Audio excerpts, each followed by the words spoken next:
Hello there, fellow traveller, and welcome to this quiet and cold chapter of history. Before we begin, make sure to subscribe and let me know where in the world you're listening from and what time it is. I always love reading the comments and seeing how far these little stories travel. Now dim the lights, let the day go, and settle in for tonight's journey through one of the harshest trials medieval life had to offer. Surviving winter. Not a romantic winter. Not festive. Not gentle. This is the kind of winter that breaks people. It begins in silence. Not the calm kind, but the heavy, death-like silence of deep cold. The birds have stopped singing. The trees are bare and rigid. The skies hang low, flat, grey, unmoving. A thick, biting wind snakes through the thatched roofs of cottages and presses against the cracked shutters of castle windows. Breath turns to ice as soon as it escapes your mouth. The first frost signals the start of the long descent. Fields go hard. Water troughs freeze solid. The soil won't turn again for months. By December, it's not about comfort anymore. It's about survival. In a medieval village, the people know exactly what lies ahead. They've seen it before.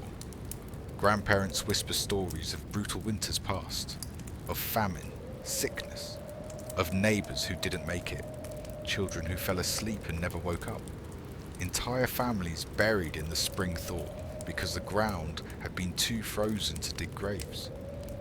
And now it's their turn. You're in a one-room cottage, mud walls, thatched roof, no insulation, no glass windows, just slits covered in oiled cloth. The fire in the hearth is low, barely more than embers. Firewood is too precious to burn through the night. You're sharing this space with your family, parents, children, perhaps an elderly grandparent or two, and livestock, if you're lucky enough to have them. A pig, a goat, chickens. Their warmth might keep you alive. Their waste, their breath, the heat of their bodies. It all matters. There's no such thing as privacy or comfort. You sleep wrapped in every scrap of cloth you own, pressed against others for warmth. The floor is packed dirt. The mattress is straw, cold, damp, and flea-ridden. When you wake, your joints ache. Your fingers burn from the cold, then go numb. The cold is constant, not just outdoors, indoors, in your bones. It clings, it creeps. And then there's the hunger. The autumn harvest is months behind you. Whatever was stored in the loft or root cellar is already running low. Salted meat, if you had any, is rationed to slivers. Root vegetables have gone soft or sprouted mould. Dried peas, cracked barley. Maybe some old cheese with green spots trimmed off. There's no fresh food, no fruit, no milk. Your goat stopped giving weeks ago. Eggs, not in this cold. Each meal is an exercise in stretching ingredients. A thin gruel made from water and whatever grain hasn't spoiled. Bread so dense and coarse it cracks your teeth. If you're lucky, you eat twice a day. But more often, it's once. You feed your children first. You scrape your own bowl clean with your fingers. And then you try not to think about how many weeks are left until the frost recedes. Because no one is coming to help you. There is no aid, no relief. Winter in the Middle Ages is not just a season. It's a siege. Outside, the world shrinks. The roads turn to sludge and then to ice. Forest paths become deadly. Wolves roam in search of food, and bandits know that desperate travellers are easy prey. But you can't avoid going out. You need wood, water, forage if you can find anything. You trudge through snow, your legs soaked to the knees. The wind slices through your clothing. You wrap your hands in rags and carry what you can on your back. A bundle of twigs, a bucket of water, a handful of turnips half frozen in the ground. You can't afford to fall. A twisted ankle could mean death. A broken limb, a lingering fever. It all becomes final in the cold. And so you walk slowly, carefully. Your breath rattles. Your skin burns with cold. And all you can think about is getting back to the fire. Except there may not be a fire. Firewood is everything. Without it, the hearth dies. Without a hearth, the cottage turns into a crypt.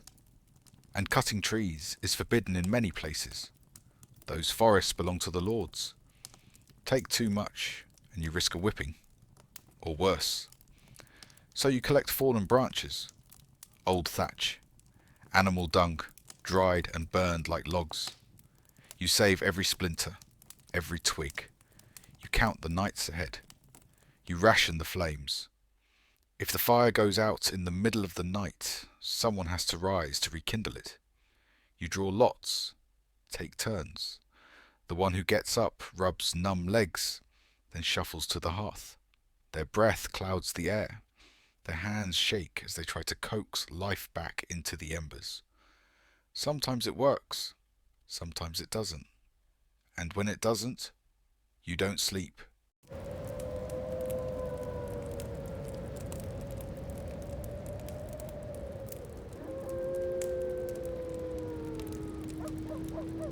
Sickness comes quickly. The cold weakens the body. The hunger hollows it. And then the illness sets in. Coughs echo through the village.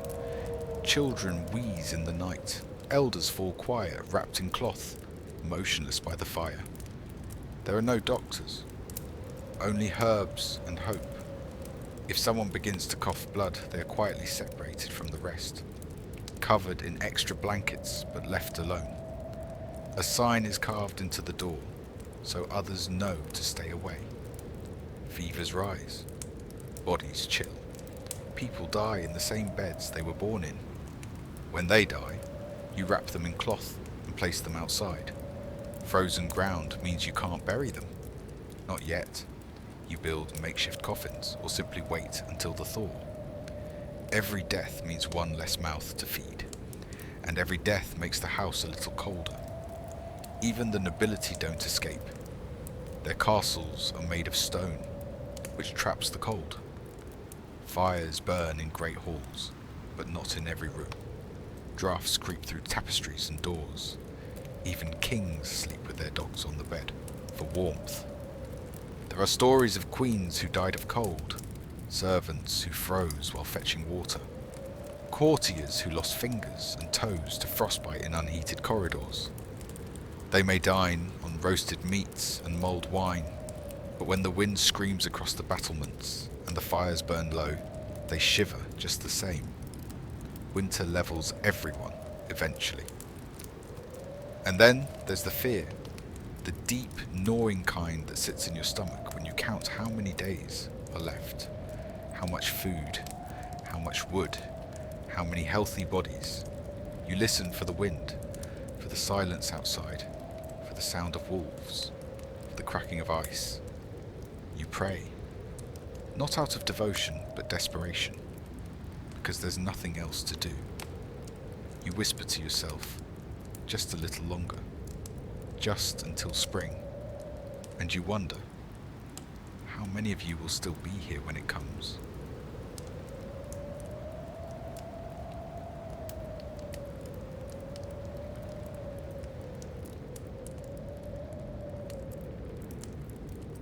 The days crawl by in bitter silence. Each morning brings the same ritual. Wake before dawn, scrape frost from the inside of the window covering, and shuffle toward the hearth, praying the fire hasn't gone out. If it has, everything begins with numb fingers and aching knees. You kneel. You blow on the coals. You feed them twigs and scraps of cloth. If the coals are truly dead, it means starting again from flint and steel. A process that can take half an hour. And every moment your family waits is another moment the cold presses deeper into their bones. Children cry not from hunger, but from the ache in their fingers. The youngest can't understand why the world hurts so much. The elders mostly stay quiet, They've been through this before, some many times. But they also know what it means when someone doesn't get up in the morning, or when the coughing starts. No one talks about it, but everyone watches. You try to ration everything. 1 candle, maybe 2, to last through the week. Tallow, if you have it, fills the room with smoke and stench. Still, you use it. It's better than darkness. You carve meat into paper-thin strips. Watered down ale becomes a meal. A crust of bread is broken into quarters and eaten slowly over hours. There is no indulgence, no second helpings. The pot stays on the fire, half full, never truly empty, but never truly satisfying. You chew slowly. You keep your mouth shut as you eat so you don't smell what's burning in the hearth. The dung gives off a particular odour, acrid, sour, almost sweet. But it burns. And that's what matters. Outside, snow has become a wall. It piles up against the door. You keep a path cleared with a broom made of bound twigs. You try not to let it ice over. If it does, the door might not open again. People disappear. A neighbour you saw every week is just gone. No one says anything. No one asks. Because if they've died, you'll see the cart pass by in a few days, covered in cloth, quiet, pulled by someone grim and silent. It's not uncommon to find someone frozen on the road, especially if they had no shelter, or if they were trying to get somewhere, anywhere, with more food. Sometimes the poor crowd into barns, or dig snow caves. Some try to sleep in corners of churches. The monasteries help when they can, but they too run out of blankets, and there's only so much bread and ale to give. When people die in the night, it's not always obvious at first. You wake, and they simply don't move. You call their name, shake their shoulder. But the breath isn't there. The warmth is gone. You bury them if you can. If not, you store the body outside, covered in snow. The ground is too hard to dig, and you can't leave them inside the house. You say a short prayer, you move on. Time becomes warped. Without crops to tend, without tasks to mark the hours, the days blend into each other. Morning, night, and everything between becomes a cycle of cold, hunger, sleep, and work. You find purpose in small things, fixing a loose shutter, mending a hole in a cloak, teaching a child how to make a snare for rabbits, even though the snares come back empty more often than not. The weather doesn't let you forget what season it is. Winds whip through the trees with such force they snap frozen branches. Ice coats everything. Rain falls and freezes instantly. Doors crack under the pressure. Roofs cave in. You learn to listen to the sound of the wind.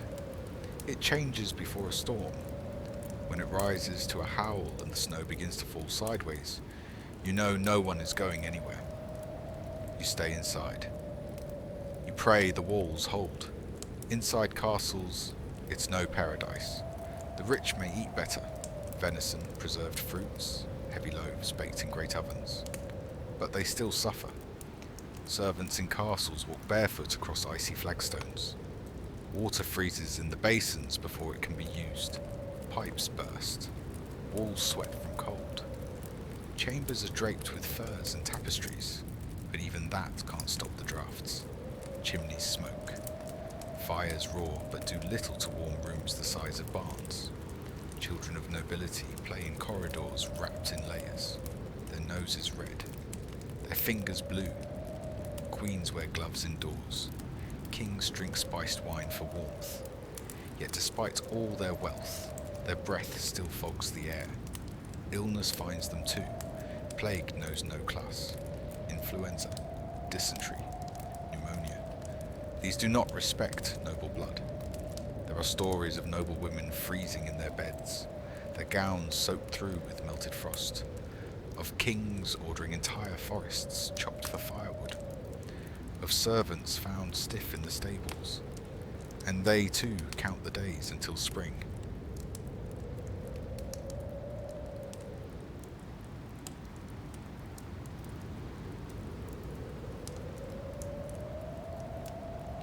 In towns, things are no better. City streets freeze over. Chamber pots dumped into alleys turn to icy filth. Rats run out of warm places and into homes. Crowding becomes a problem. Multiple families in a single room. Sick people sleep beside healthy ones. There's nowhere else to go. Fires start easily. Too many people huddled around one flame. If a blaze gets out of hand, it can consume half a city block before the snow can slow it. Once the water freezes in the wells, people start drinking from anywhere they can. Melting snow, catching rain off roofs, even licking icicles from stone. Contamination follows. Disease spreads faster. The markets close. Bread becomes rare. The bakers sell what little they have behind closed doors with armed guards. Fights break out in the streets. Theft increases. Trust vanishes. And all the while the snow keeps falling. The wolves return. Not just the kind in fairy tales, but real ones. Gaunt, hungry, desperate. They move in packs, slipping through the edges of the forest, nosing at the village outskirts. Children are warned not to go out alone. Even adults go out armed with axes and poles. Sometimes at night you hear them, low growls in the darkness, a bark, a howl, then silence. Chickens vanish, sheep are found torn apart, dogs run off and don't return. In extreme cases, the wolves lose all fear.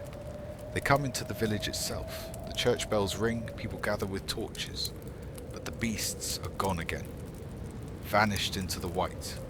They're as hungry as you are, and sometimes they win.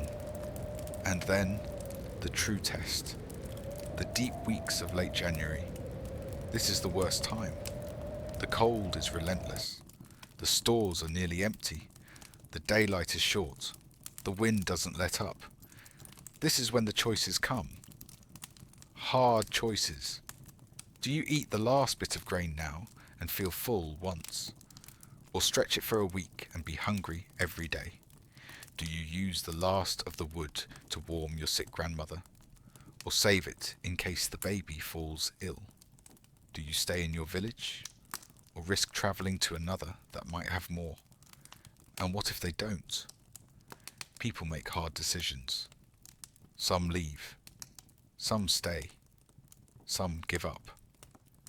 There are stories of families who disappeared entirely, walking into the woods one morning and never returning. Of mothers who smothered their sick children rather than watch them die slowly. Of old men who wandered off into the night so the others would have one less mouth to feed.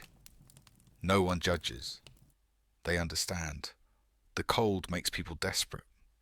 You pray, you sing, you cling to what rituals you have. But mostly, you wait. You wait for the snow to stop, for the winds to die down, for the sun to stay just a little longer in the sky. You wait for spring, because you've come too far to give up now.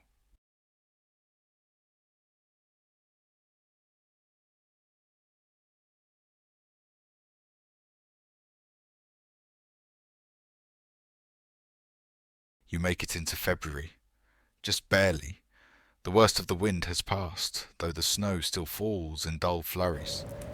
It's less cruel now, more tired, like the land itself has grown weary of being cold. But survival has come at a cost. The fire burns almost constantly now, fed with the last of the branches, scraps of door frames, whatever you could tear from carts or fence posts. The house smells of smoke and wet wood. It clings to your clothes, your skin, your lungs. You're used to it. Everyone is quieter than they were in December. There are fewer people in the village now. Entire households sit empty, some lost to sickness, some to hunger, some to decisions no one dares talk about. The survivors carry on. They chop ice. They stretch meals into broth. They rise before the sun, not because of ambition, but because the cold wakes them. The worst is past, but it's not over. The sickness, if it hasn't taken someone in your home already, is still a constant threat.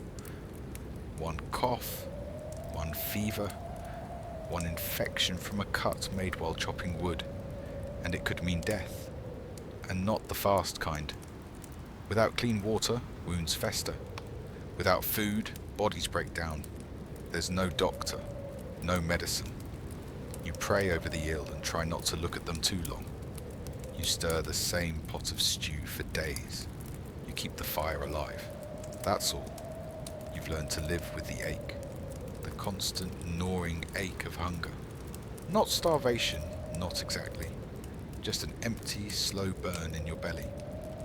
Like your body has been asking for food for weeks, and your mind has stopped answering. Every time you think about spring, you stop yourself. It's too far away. You don't want to hope too much. Not yet. And then, one morning, it happens. The ice on the pail of water by the door has started to crack on its own. A drip falls from the eaves of the cottage. A single tiny sound, like a drop of life returning to the world. Then another.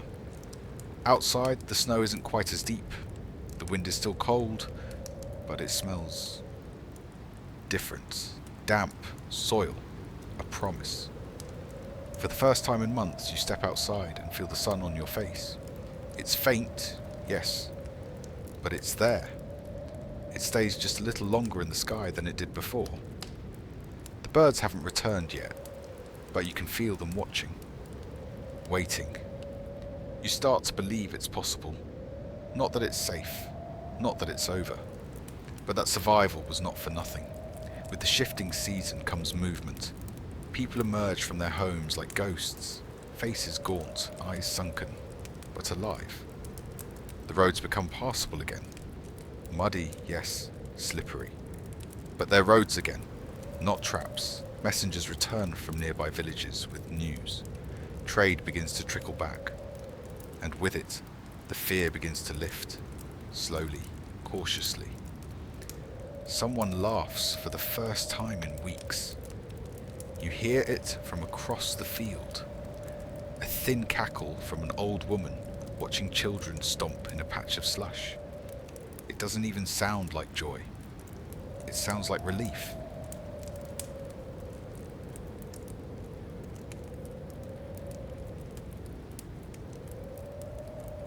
The first green shoot pushes through the softened soil. It's so small you almost miss it. Just a hint of colour in a sea of grey. You kneel down to brush the snow away and see it clearly. Life. Your fingers shake as you touch it. That sprout doesn't mean food yet, or safety, but it means spring is coming. The ground is waking up. The sky is changing. And your body, your battered, frozen, starved body, is still here to witness it. You made it. They call it Plough Monday. The first Monday after Epiphany. It's not always on time, not when the snow lingers. But when it arrives, you'll know. The ploughs come out from storage, scraped clean of rust and ice. Oxen are fitted with tack again. The bells on their harnesses jingle, a sound that feels strange after so much silence. The village gathers for a simple procession, not joyful, not yet, but determined. The priest gives a blessing, and then the first furrow is cut into the softening earth. It's like a wound to the winter itself, a slash that lets the warmth pour in. People cheer, quietly. No great festival, not this year, not with so many missing, but there's pride, there's meaning. Because for all that was lost, you're still standing. And then the real work begins. Planting, repairing, burying the dead, rebuilding fences, clearing debris, fixing roofs, hauling manure, sharpening tools. Life doesn't wait. There's no break after the suffering. Just a new beginning. A return to the grind that was interrupted by the season that tried to kill you. But it's easier now. Because the wind has changed, because the soil has turned, because the sun feels real again, because you are alive. You don't talk much about the worst days. People nod at each other in the fields. They share bowls of stew again. They help lift heavy beams together. No words needed. No one asks how many you lost. Everyone knows. The stories of this winter will be whispered to children in years to come. Embellished maybe, but rooted in truth. They'll speak of the weeks the fire almost went out, of the wolves that circled the cottages, of the sickness, of the night the roof caved in, of the day you ran out of food. And they'll speak of what came after, the first green shoots, the thawing mud, the return of the sun. Years later, when your bones ache and the winters don't bite quite as hard anymore, you'll sit near a fire and watch the next generation prepare for the cold. You'll see them gathering kindling and counting sacks of grain, and you'll nod slowly. Because they don't understand yet. Not really. But you do. You remember. Thank you for walking through this frozen world with me tonight. If this journey brought you a little peace, or gave you something to hold on to as you drift to sleep, I'm glad you were here.